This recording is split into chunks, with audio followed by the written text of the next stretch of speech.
maintindihan kung ba't ikaw ang napapagtripan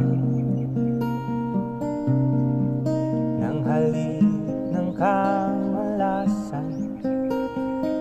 Ginapang mong marahan ang hagdanan para lamang makidlatan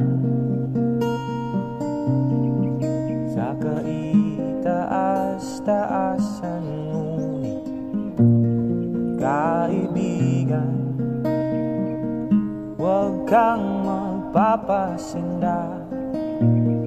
Kaibigan, easy lang sa iya.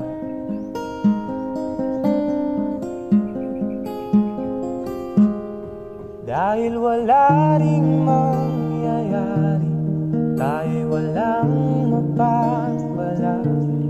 Huwag mong pigilan ang pag-uhos ng ulan.